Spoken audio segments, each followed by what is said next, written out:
They had the raw talent and stats to probably get a very close read and careful consideration at those top schools. But here's the thing. Those top schools had enough applications from uber talented students that they were still able to say no to these particular students that I'm talking about.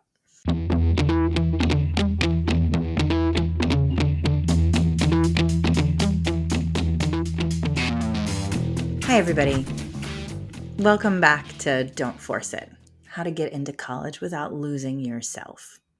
Now, I really do stand by that title, but there's something happening right now that I want to address that I know makes it really hard to accept that philosophy of being yourself, pursuing the things that you find meaningful, and focusing on your own goals and your own definition of success.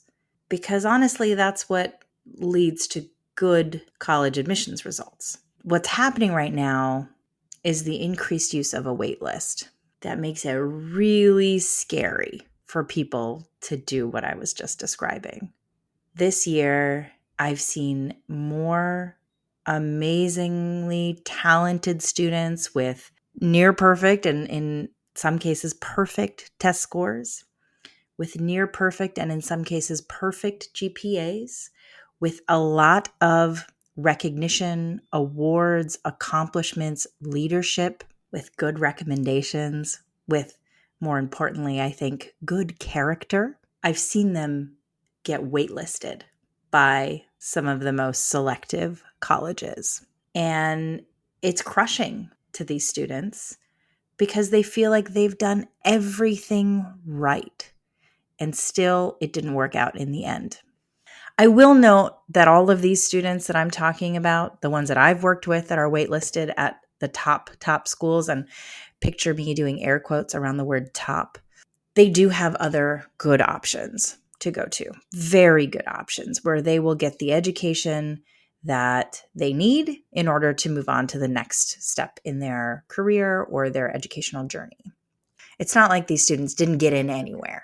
They got in to a lot of places, but not the quote unquote top colleges that they were dreaming about and that everyone, including me, told them that they had a chance at. Because they did. They had the raw talent and stats to probably get a very close read and careful consideration at those top schools. But here's the thing. Those top schools had enough applications from uber talented students that they were still able to say no to these particular students that I'm talking about. And I think that's an important thing to remember here.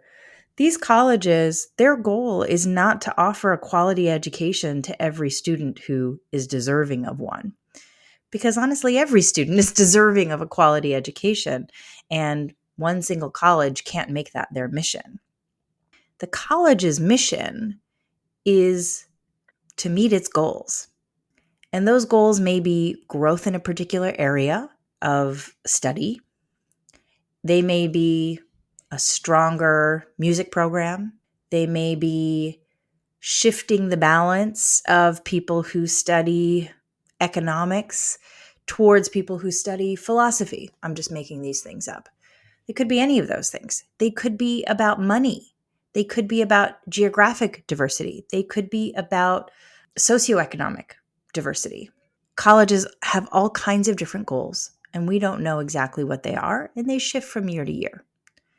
And the particular students that got waitlisted might help them meet those goals, but they were pretty sure that the students that they actually accepted would accept their offer and fill their needs.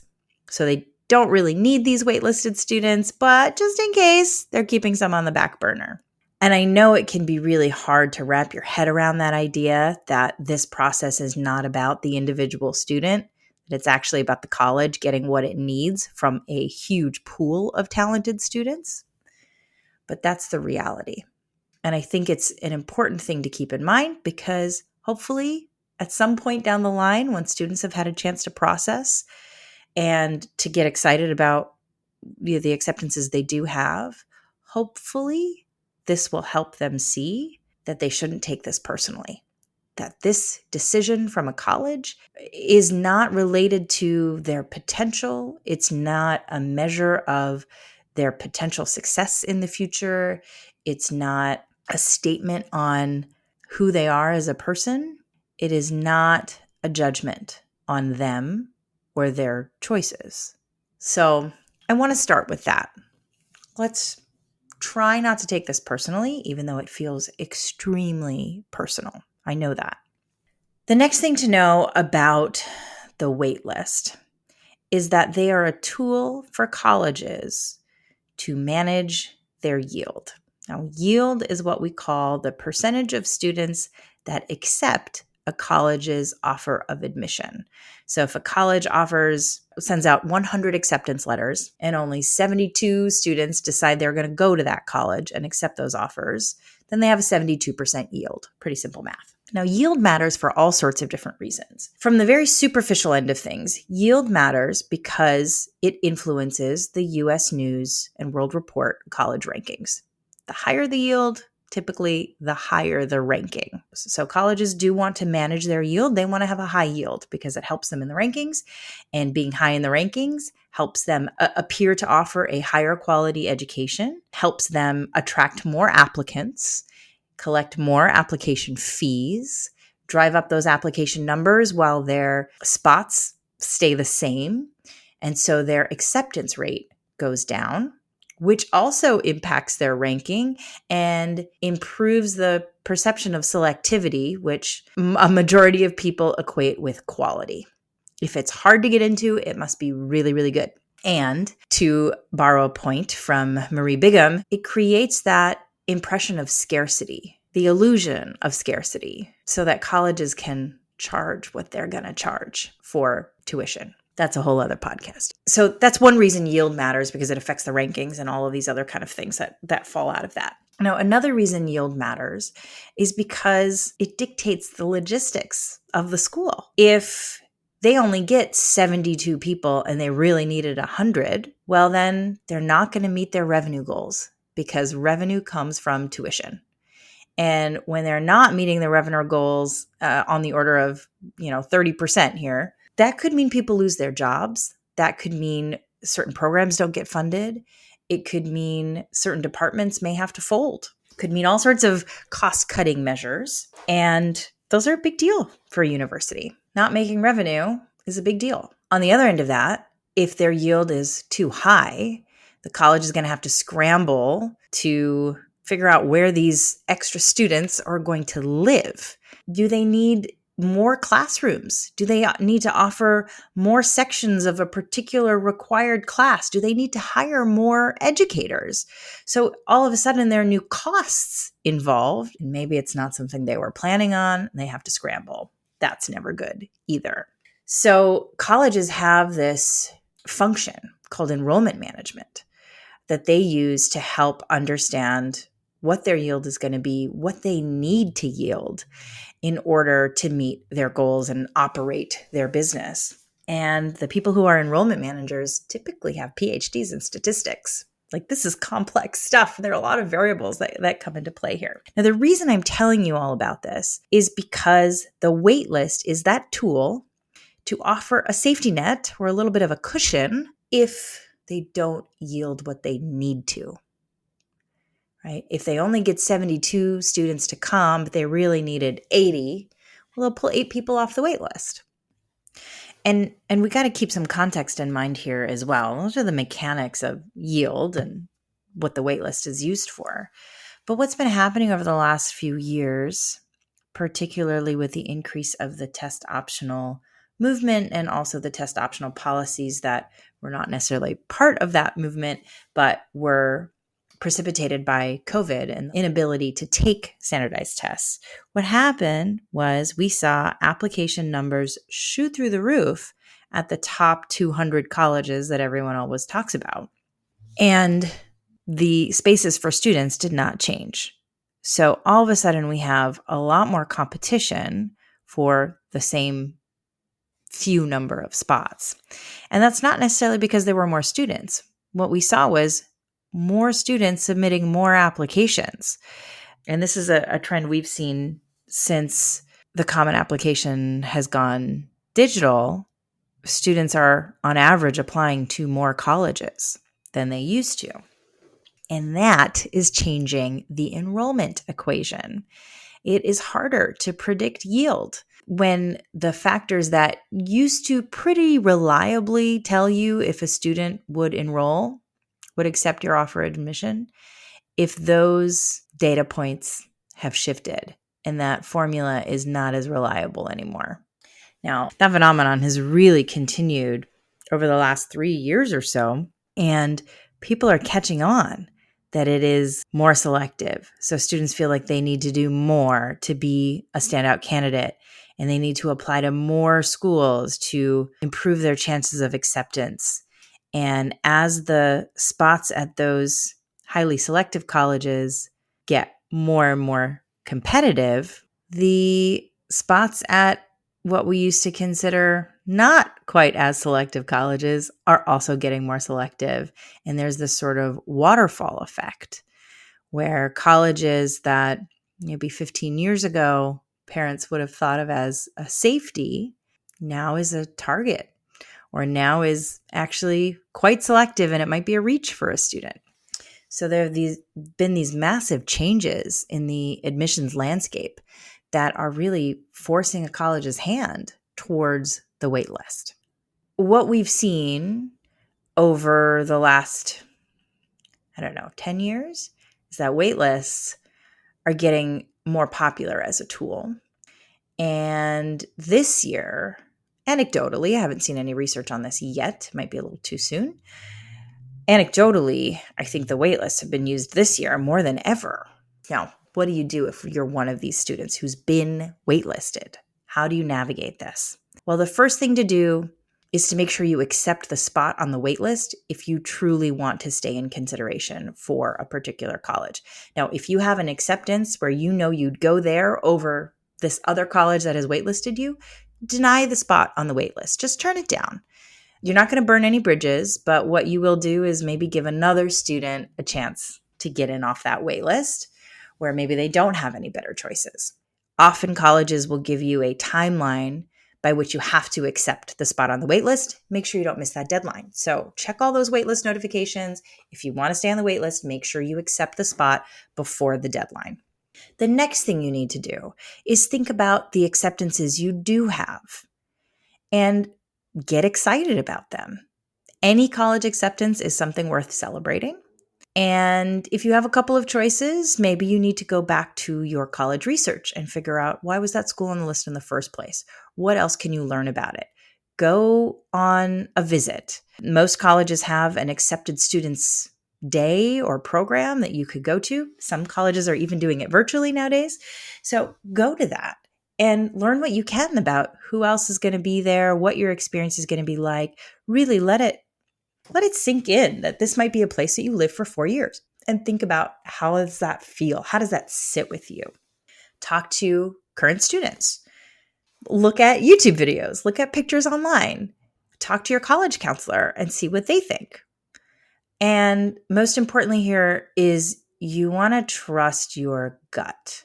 A lot of times the disappointment about a waitlist decision is tied to some concern for what will other people think. I got waitlisted at this really great college that everybody has heard of, but I got into this other college that I like, but maybe fewer people have heard of it.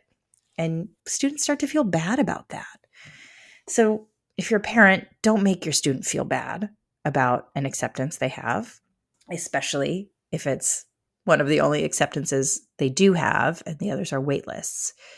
I think we need to be really clear-eyed about this. It doesn't really help to keep hope alive. At this point, you really do want to be looking at what your actual birds in hand are. What are your options here?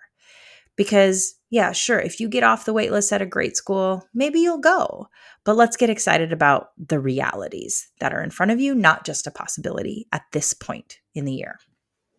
So do your research and really soak in everything you can about the places where you have acceptances, and think about how any of those acceptances, how those schools and what they offer fit into your larger goals. So I'll give you an example.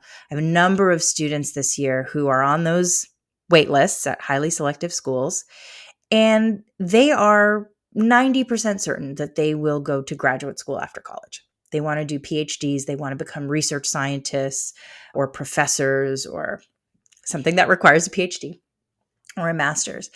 And in those cases, really doesn't matter where you go to undergrad. What matters is what you do in your undergraduate education that determines what kind of PhD programs that you're a good candidate for. So maybe going to a smaller school where you'll have more access to a professor, you'll have more opportunities to do research as an undergrad because there won't be as many graduate students competing for lab spots. Maybe that's actually what you want to do to set yourself up for success for whatever's next. And you could talk to most people who have a PhD. People don't really care about the name of the school. Brand doesn't matter as much when you talk about graduate study.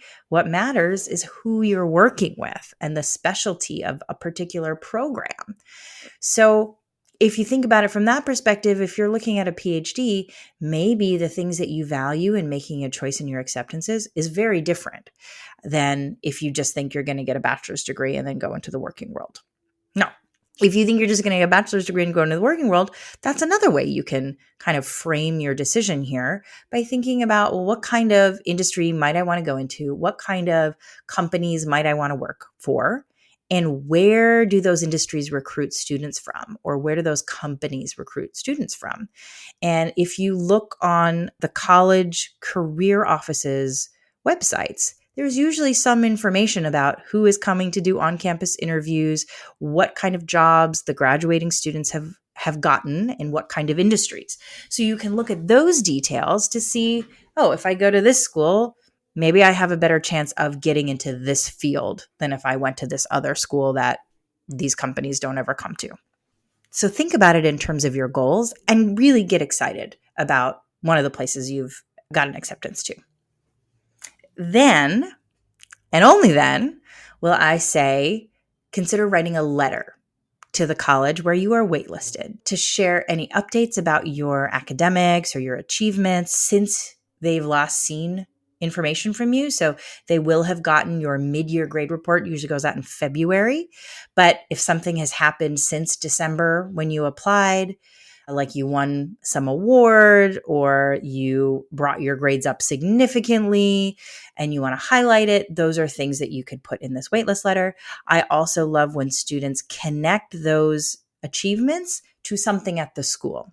So if you've just won 5 new Science Olympiad awards because you are just a dedicated, diligent student who is fascinated with the scientific knowledge that we can gain, tie that to something about the culture of the school where you're waitlisted and how that's really something that you live and breathe already. And you just know that that's going to be a great environment for you. And this is one of those ways that you can articulate your specific match with the college. And sometimes that can help, right? Sometimes students are waitlisted because a college isn't sure if you're going to say yes to their offer admission or not. And so indicating that if you were to be accepted, you would go, and these are all the great things that you would contribute, that's a sound strategy. Now, only do this if the college hasn't explicitly told you not to send anything. If they've given you specific instructions saying, I'm making this up, there are 100 words in this form that you can use to update us about anything, well, then only use 100 words in that form and don't email them directly, don't call them, don't show up, don't do those things. Really, it's important that you follow instructions here. So those are the things that you can do right now to both wrap your head around this waitlist decision and process it a little bit, but also to take some action on where you can go and what you can do to hopefully move the needle on getting off the wait list. There is public information out there about how many students get off the wait list each year. You can look that up. and it will be sobering information. It is a very small number of students. So keep that in mind. The other thing to keep in mind is that you may want to set kind of an internal deadline for yourself. If you're not off the wait list by this point in the summer, maybe it's time to give up on that wait list. Not saying you have to withdraw yourself from the wait list or take yourself out of consideration, but just mentally saying, you know what, that door is closed and I'm not going to worry about it anymore. That could be really healthy for a student because they've been waiting so long to figure this all out. A lot of them started their college applications in the winter of their junior year, and to be on a wait list, maybe even up until August before college begins, is real torture. So don't do that to yourself, please. So just get excited about a place that you can go and know that great people go to all kinds of colleges and some of them don't even go to college. So all that is to say, you're going to be good wherever you go. And it may feel like a rejection right now. And it may feel like if you don't get into a brand name school, all of your plans are going to fall apart. But that's not the truth. If you talk to the vast majority of quote unquote successful adults, they will tell you that things like this have happened to them. They've been rejected from a college, from a job, from a relationship that felt like the rest of their lives were dependent upon them. And it really is a zigzag journey from what sometimes can feel like one failure to the next that helps us grow and learn who we are and set realistic goals that are actually meaningful to us and not just something that feels important in society or in a particular group of friends. It feels important to go to this type of school or do this sort of job. But as you face those disappointments in your life, you start to realize, well, actually, those are the most amazing learning opportunities. And of course, for a 17-year-old kid, this is a hard lesson to learn. It really is. So have some compassion. But as a parent, the more you can believe that they're going to be okay wherever they go, the more they will believe it too. So even if you're worried about them in those ways, try not to put your worry on them, because part of their disappointment at being waitlisted is their concern or their worry that they've disappointed you. So food for thought, parents, food for thought. All right. Sober episode, not super funny, not super high energy, but I hope it was helpful. And parents of younger students, this is an important lesson to learn too. It's really important that you are prepared for this kind of result because it's possible at any kind of school you apply to. So pick the schools that go on your college list very carefully and be very conservative in how well you expect your student to do. Just keep it realistic. Keep those expectations somewhat low. You know, it may feel like it used to be a safety when you were applying to college, but let me tell you, as the game at the top, again in air quotes, as the game in the top gets more and more competitive, what you may have thought of as second or third tier colleges are also getting more competitive. So please go into this with eyes open and try not to let your kids internalize it if they don't get into the schools that you think they belong at. And you shouldn't internalize it either. All right. I hope there was some helpful information in there for you and some consolation too. Your kid probably didn't do anything wrong. Those colleges just had such a talented pool to choose from that they were able to say no to some real gems. All right. Come back for more next week. Thanks, everybody.